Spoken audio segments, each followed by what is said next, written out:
மணப்பெண்ணின் பிரத்யேகமான திருமணம் விவாஹா தி சென்னை சில்க்ஸ்.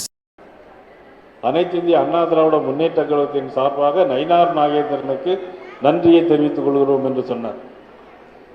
இது காலச்சக்கரம் எப்படி இருப்பார். ஒரு காலத்தில் அதிமுகவில் அம்மாவிற்கு அடுத்த ஸ்தானத்தில் இருந்து பல்வேறு மாநில பொறுப்புகளை எல்லாம் வகித்த நான் இன்னைக்கு பாரதிய ஜனதா கட்சியின் மாநில தலைவராக இருந்து அண்ணா திராவிட முன்னேற்ற கழகத்தினுடைய கூட்டணி ஒரு பக்கம் இருந்தாலும் இதுதான் காலச்சக்கரம் சுழல் என்று சொல்லுவாங்க. காலங்கள் செய்யாததை கிரகங்கள் செய்யும், காலங்கள் செய்யாததை கிரகங்கள் செய்யும்.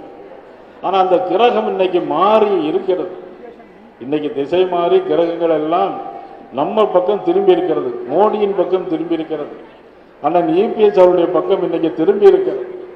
அதனால்தான் கடந்த ஏப்ரல் 11ஆம் தேதி உள்துறை அமைச்சர் அமித்ஷா அவர்கள் வந்து இந்த தேசிய ஜனநாயக கூட்டணி உருவாக்கினார்கள். ஊடக நண்பர்கள் இங்கெல்லாம் இருக்கிறாங்க. அன்னைக்கு கோயம்புத்தூர் போனாலும் மதுரைக்கு போனாலும் என்கிட்ட கேட்பாங்க, என்ன கேட்பாங்க அப்படின்னா, உங்களுடைய கூட்டணியிலிருந்து எல்லாரும் விலகி போயிட்டே இருக்கிறாங்களே,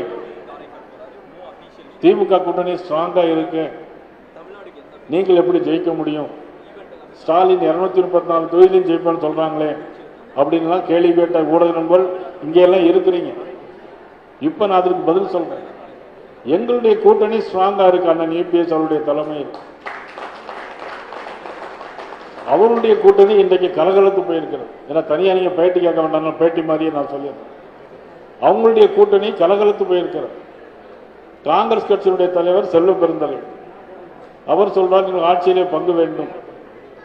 காங்கிரஸ் கட்சியினுடைய நாடாளுமன்ற உறுப்பினர் மாணிக்கம் தாகூர் ஆட்சியிலே பங்கு வேண்டும் என்று கேட்கிறார். முதலமைச்சர் சொல்கிறார், நாங்கள் ஆட்சியில் பங்கு தர முடியாது என்று சொல்லுகிறார். ஆனால் நீங்க எல்லாரும் என்ன பார்த்து கேட்குறீங்க, எங்களை பார்த்து கேட்குறீங்க. நீங்க ஆட்சியில் பங்கு கேட்கீங்களான்னு கேட்டீங்க. ஊடக நண்பர்கள் இருக்கிறாங்க. எங்களுக்கெல்லாம் ஒன்றுமே கிடையாது. எங்களுக்கு திமுக ஆட்சியை தமிழ்நாட்டிலிருந்து அப்புறப்படுத்தணும், அது ஒண்ணுதான் எங்களுடைய நோக்கம்.